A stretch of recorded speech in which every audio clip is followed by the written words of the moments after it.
नमस्कार विद्यार्थी मित्रांनो, मागच्या व्हिडिओमध्ये आपण सीआरओ बद्दल अभ्यास केला होता. सीआरओची कार्यपद्धती कशा प्रकारे असते, सीआरओचं कार्य कशा पद्धतीने चालतं, सीआरओचा उपयोग कशासाठी केला होतो हे आपण मागच्या व्हिडिओमध्ये डिटेलमध्ये पाहिलेलं आहे. त्या सीआरओच्या ब्लॉक डायग्रामचा अभ्यास करताना आपण त्या ठिकाणी सीआरटीचा देखील उल्लेख केला होता. सीआरटीचा उपयोग इलेक्ट्रिकल सिग्नलचं रूपांतर व्हिडिओ सिग्नलमध्ये किंवा इमेजमध्ये तयार करण्यासाठी या सीआरटीचा उपयोग केला होतो. तर सीआरटी या ठिकाणी त्याचे डिटेल्स या ठिकाणी दाखवले आहेत. सीआरटीची डायग्राम आपण या ठिकाणी काढलेली आहे.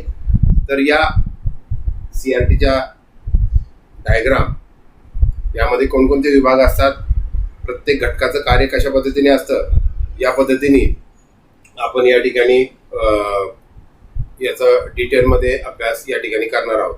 तर या ठिकाणी आपण पाहू शकता की यामध्ये या ठिकाणी पिन्स आहेत. यानंतर हा जो भाग आहे या भागामध्ये इलेक्ट्रॉन्स या ठिकाणी जनरेट केले जातात, इलेक्ट्रॉन्सची निर्मिती केली जाते किंवा इलेक्ट्रॉन्स त्या ठिकाणून इमिट केले जातात. तर त्यामुळे याला आपण काय म्हणतो की यामध्ये साधारणपणे हा बेस असतो, सीआरटीचा बेस असतो. तो सीआरटीचा बेस, त्याच्या पिन्स असतात, त्याला सप्लाय दिला जातो. या ठिकाणी हीटर आहे, हीटरच्या बाजूला इथं कॅथोड आहे. म्हणजे जेव्हा आपण या पिन्सला सप्लाय देतो, या हीटरला जेव्हा सप्लाय दिला जातो तेव्हा हीटर गरम झाल्यानंतर की त्या व्होल्टेजमुळे तो गरम झाल्यानंतर त्या कॅथोडला हिट केलं जातं आणि मग कॅथोडमधून इलेक्ट्रॉन्स बाहेर पडायला सुरुवात होते, एमिट व्हायला सुरुवात होते. म्हणजे इलेक्ट्रॉनचं एमिशन या ठिकाणी कॅथोडमध्ये होतं. म्हणजे इलेक्ट्रॉन्स या ठिकाणून एमिट होतात. यानंतर या ठिकाणी कंट्रोल ग्रीड असते. याची रचना एका जाळीदार स्वरूपातली असते, मेशच्या स्वरूपामध्ये कंट्रोल ग्रीड असते. म्हणजे इलेक्ट्रॉन्सचा फ्लो कंट्रोल करण्यासाठी या कंट्रोल, त्याच्या नावामध्येच कंट्रोल ग्रीड, इलेक्ट्रॉनचा फ्लो कंट्रोल करण्याचं काम या कंट्रोल ग्रीडद्वारे केलं जातं. त्यामुळे याला कंट्रोल ग्रीड म्हणतात. याची रचना जाळीदार असते किंवा मेशच्या स्वरूपामध्ये कंट्रोल ग्रीड असते की जेणेकरून इलेक्ट्रॉन्सचा फ्लो हा कंट्रोल केला जातो. यामधून इलेक्ट्रॉन जेव्हा बाहेर पडतात तेव्हा या ठिकाणी आपण पाहिलं की प्री ॲक्सिलेटिंग ॲनोड असेल, फोकसिंग ॲनोड असेल, पोस्ट ॲक्सिलेटिंग ॲनोड, या सर्व या अरेंजमेंटला म्हणजे हीटर असेल, कॅथोड असेल, यानंतर ही कंट्रोल ग्रीड, या विभागांना मिळून इलेक्ट्रॉन गन असेंब्ली असं म्हणता येईल. Electron gun, electron gun assembly असं म्हणता येईल.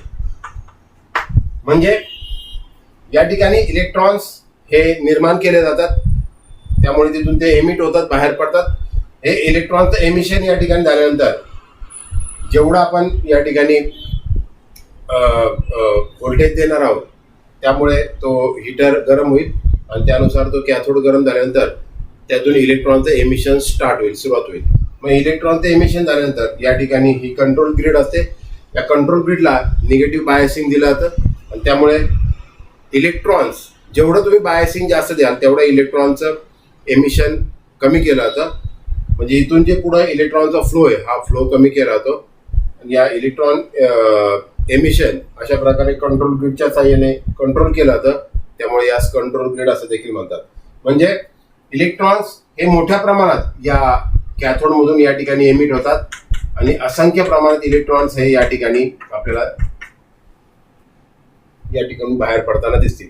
म्हणजे इलेक्ट्रॉनचं एमिशन हे मोठ्या प्रमाणात या ठिकाणी होतं. एक सिंगल इलेक्ट्रॉन या ठिकाणी बाहेर पडत नाही किंवा सिंगल इलेक्ट्रॉन लाईन मधून बाहेर पडत नाही.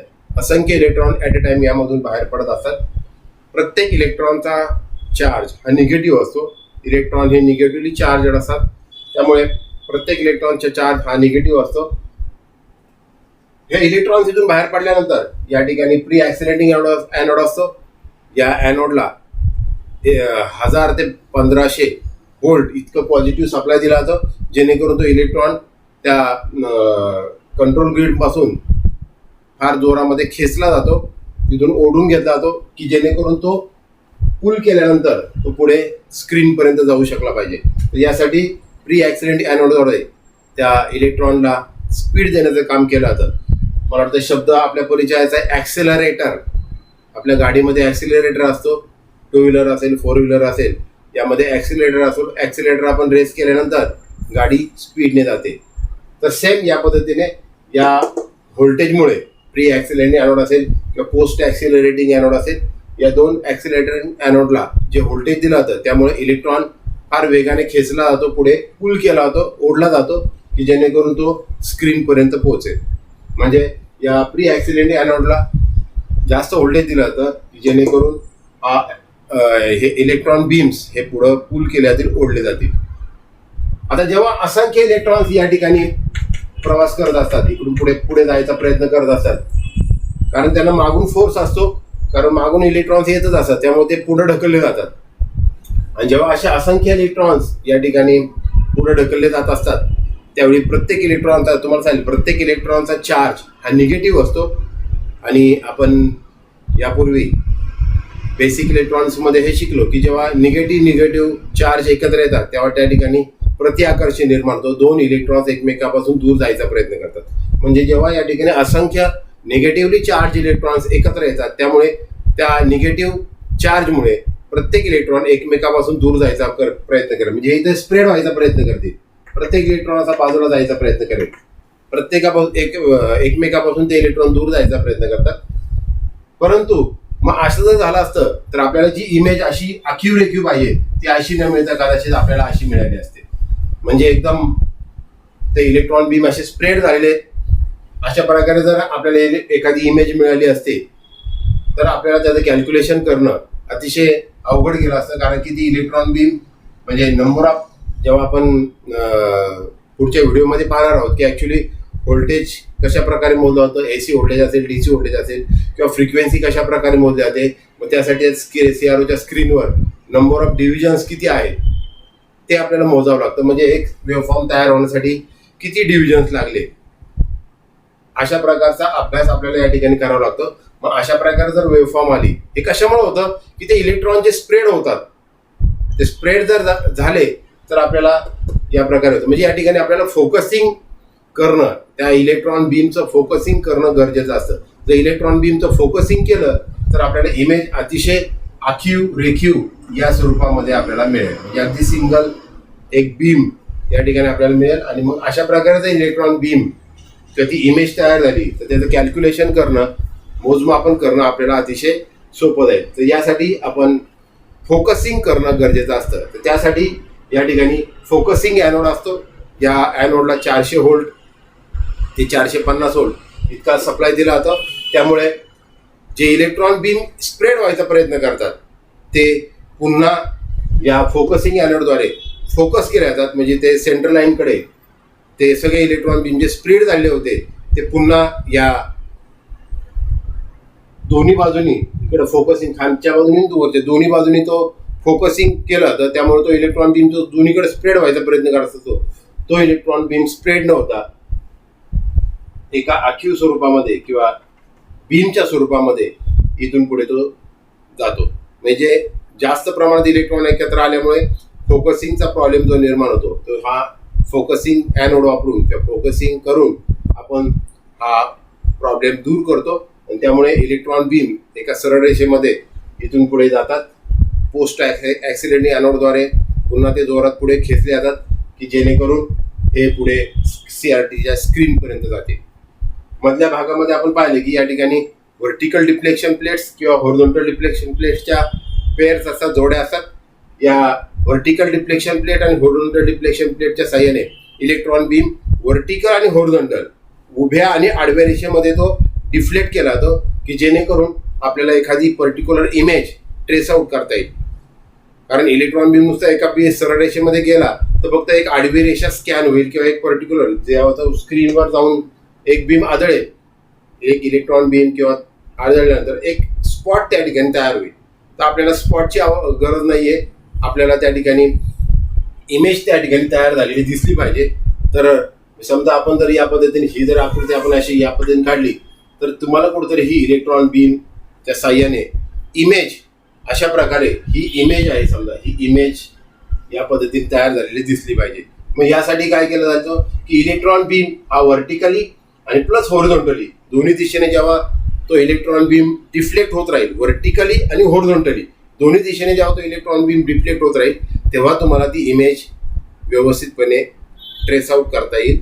या स्क्रीनवरती इमेज ट्रेस आउट झालेली आपल्याला दिसेल. तर यासाठी आपण या व्हर्टिकल डिफ्लेक्शन प्लेट आणि हॉरिझॉन्टल डिफ्लेक्शन प्लेटच्या जोड्या या ठिकाणी आपण वापरतो. मग इथून जेव्हा तो इलेक्ट्रॉन बीम डिफ्लेक्ट केला जातो तर त्या प्रकारे तो जाऊन स्क्रीनवर आदळतो आणि त्याप्रमाणे आपल्याला ही इमेज ट्रेस आउट करून मिळते. आता या ठिकाणी जेव्हा इलेक्ट्रॉन बीम जोरात या ठिकाणी येऊन आदळतो, या स्क्रीनवर आतल्या बाजूला या फॉस्फरसचं कोटिंग असतं, त्यामुळे इलेक्ट्रॉन बीम त्यावर येऊन आदळतो तेव्हा त्या ठिकाणी प्रकाशाची चमक निर्माण होते, प्रकाश निर्माण होतो. आणि हा प्रकाश किती निर्माण होईल तर त्या किती इलेक्ट्रॉन्स त्यावर येऊन आदळले त्यावर अवलंबून असतं. आता हे कसं करतो आपण, तर हे कंट्रोल ग्रिडचं बायसिंग व्होल्टेज कमी जास्त करून, म्हणजे समजा आपल्याला जास्त तीव्र प्रकाश पाहिजे, जास्त इंटेन्सिटीचा प्रकाश पाहिजे, त्याची तीव्रता जास्त पाहिजे, तर त्या ठिकाणी आपण कंट्रोल ग्रिडचं बायसिंग व्होल्टेज जर कमी केलं तर जास्त इलेक्ट्रॉन्स त्यामधून पास होतील आणि मग जास्त इलेक्ट्रॉन पास झाल्यानंतर त्या ठिकाणी प्रकाशाची चमक मोठ्या प्रमाणात निर्माण झाली दिसेल. म्हणजे कंट्रोल ग्रिडचं बायसिंग व्होल्टेज बदलून आपण इथला इलेक्ट्रॉनचा फ्लो हा कंट्रोल करतो आणि मग त्याप्रमाणे आपल्याला ती इलेक्ट्रॉन बीम त्या स्क्रीनवर त्या तीव्रतेने ट्रेस आउट झालेला आपल्याला पाहायला मिळेल. म्हणजे या ठिकाणी ह्या इलेक्ट्रॉन बीम म्हणजे या ठिकाणी जे कोटिंग असतं त्या ठिकाणी येऊन आदळल्यानंतर ती प्रकाशाची चमक निर्माण होते. परंतु जेव्हा तो जोरात येऊन या ठिकाणी आदळतो तेव्हा या ठिकाणी एक धोका असतो की सेकंडरी एमिशन व्हायचा देखील धोका असतो. म्हणजे इथून इलेक्ट्रॉन बीम इथून पुन्हा येतात, तिथून डिफ्लेक्ट होतो आणि पुन्हा एकदा तो सेकंडरी एखादी इमेज तयार करू शकतो किंवा अशा प्रकारे तो डिफ्लेक्ट होऊन परत जर त्या स्क्रीनवर येऊन आदळला तर सेकंडरी इमेज या ठिकाणी पुढच्या क्षणामध्ये नंतर होऊ शकते. म्हणजे मग एक प्रॉपर इमेज आणि एक सेकंडरी इमेज अशा दोन्ही इमेजेस तयार झाल्या तर त्याची एक वेगळीच काहीतरी इमेज तयार होईल. तर हे टाळण्यासाठी जेव्हा हा इलेक्ट्रॉन बीम या स्क्रीनवर येऊन आदळतो, जेव्हा हे सेकंडरी इमिशन घडून येतं तेव्हा या ठिकाणी स्क्रीन या बाजूला आतल्या बाजूला एक ॲकोडॅक कोटिंग असतं, एक विशिष्ट प्रकारचं कोटिंग केलेलं असतं. या ॲकोडॅक कोटिंगमुळे हे इलेक्ट्रॉन त्यामध्ये ॲब्झॉर्ब केले जातात. म्हणजे जेणेकरून हे इथं इलेक्ट्रॉन बीम जो इथून सेकंडरी एमिशन जे घडतं हे सेकंडरी एमिशन झालेला इलेक्ट्रॉन त्या ॲकोडॅक कोटिंग दोन्ही बाजूला ते ॲकोडॅक कोटिंग असतं आणि ॲक्वॅडॅक कोटिंगमध्ये हा इलेक्ट्रॉन ॲब्झॉर्ब केला जातो. त्यामुळे पुन्हा एकदा सेकंडरी एमिशन होण्याचा धोका या ठिकाणी टळतो. तर या पद्धतीने कॅथोड रे ट्यूबचं कार्य चालतं. कॅथोड रे ट्यूब ही त्या CRO मधला अतिशय महत्त्वाचा घटक आहे की ज्याच्या साह्याने आपल्याला इलेक्ट्रिकल सिग्नलचं रूपांतर व्हिडिओ इमेजमध्ये आपल्याला तयार करून मिळतं. त्यामुळे CRT आपल्या दृष्टिकोनातून महत्त्वाची आहे. परीक्षेच्या दृष्टिकोनातून देखील CRTची आकृती काढून माहिती लिहा अशा प्रकारे विचारलं जातं. तेव्हा तुम्ही या ठिकाणी प्रत्येक विभागाची माहिती जर लिहिली, समजा आता आपण या ठिकाणी पाहिलं होतं की इलेक्ट्रॉन गन सिस्टीम असेल, दुसरं जे आहे त्याला बोलतो आपण डिफ्लेक्शन सिस्टीम असेल. डिफ्लेक्शन सिस्टीम कशा प्रकारे आहे आपण पाहिलं, दोन प्रकारच्या डिफ्लेक्शन सिस्टीम असतात, एक electrostatic deflection system, electromagnetic deflection system. आपण या ठिकाणी आता इलेक्ट्रोस्टॅटिक डिफ्लेक्शन सिस्टीम वापरली तर त्याचा आपण या ठिकाणी इलेक्ट्रोमॅग्नेटिक डिफ्लेक्शन सिस्टीममध्ये दोन कॉइल्स असतात, एक व्हर्टिकल डिफ्लेक्शन कॉइल, एक हॉरिझॉन्टल डिफ्लेक्शन कॉइल. आणि त्यामुळे त्याच्या साह्याने इलेक्ट्रॉन बीम हा व्हर्टिकली आणि हॉरिझॉन्टली डिफ्लेक्ट केला जातो. तर ही डिफ्लेक्शन सिस्टीम असते. तिसरं जे आहे त्याला आपण फोकसिंग अरेंजमेंट कशा प्रकारे असते ते फोकसिंगची जी रचना आणि शेवटी जी आहे ती फ्लोरोसंट स्क्रीन. ते स्क्रीनबद्दल आपण या ठिकाणी स्क्रीन कशा प्रकारे असते, त्यामध्ये कशा प्रकारे व्हिडिओ इमेज तयार होते, प्रायमरी एमिशन म्हणा सेकंडरी एमिशन कशा प्रकारे होतं, हे सर्व आपण या ठिकाणी म्हणजे या 4 ब्लॉकच्या मध्ये प्रत्येक विभागाची जर तुम्ही माहिती लिहिली त्यामध्ये समजा इलेक्ट्रॉन गन असेंब्ली, पुढे फोकसिंग अरेंजमेंटमध्ये या 3 ब्लॉक्सबद्दल म्हणजे प्री ॲक्सिडेंट एनोड असेल, फोकसिंग पोस्ट ॲक्सिडेंट त्याची माहिती लिहिली. फोकसिंग अरेंजमेंट झालं. डिफ्लेक्शन सिस्टीममध्ये या डिफ्लेक्शन सिस्टीम कशा प्रकारे असते त्याचं वर्णन केलं. आणि स्क्रीनच्या बाबत आपण जर हे कशा प्रकारे व्हिडिओ सिग्नल म्हणजे इलेक्ट्रॉन बीम आदळल्यानंतर त्या ठिकाणी कशामुळे ती इमेज तयार होते, तर त्या ठिकाणी फ्लोरोसंट मटेरियल वापरलं असतं, त्यामुळे त्या ठिकाणी प्रकाशाची चमक निर्माण होते. पुन्हा सेकंडरी इमिशन त्यासाठी आपण ॲक्रोडॅक कोटिंग वापरलेलं असतं की जेणेकरून सेकंडरी इमिशन आपण टाळू शकतो. तर CRTच्या बाबतीत एवढं महत्त्वाची माहिती समजून घ्या. एकदा ती आकृती काढायची प्रॅक्टिस करा, म्हणजे तुम्हाला आकृती परीक्षेमध्ये विचारल्यानंतर आकृती काढता येईल, त्याची माहिती लिहिता येईल. मला वाटतंय हा व्हिडिओ तुम्हाला अतिशय महत्त्वपूर्ण आहे. या व्हिडिओच्या साहाय्याने तुम्हाला निश्चित CRTची माहिती समजली असेल. पुन्हा आपण नवीन व्हिडिओ घेऊन लवकरच भेटणार आहोत. तर माझ्या नवनवीन व्हिडिओसाठी तुम्हाला मिळावे यासाठी माझ्या चॅनलला सबस्क्राईब करा, म्हणजे तुम्हाला रोज माझ्या इलेक्ट्रॉनिक विषयावरील ज्या व्हिडिओज आहेत त्या तुम्हाला पाहायला मिळतील. माझ्या चॅनलला सबस्क्राईब करा. धन्यवाद.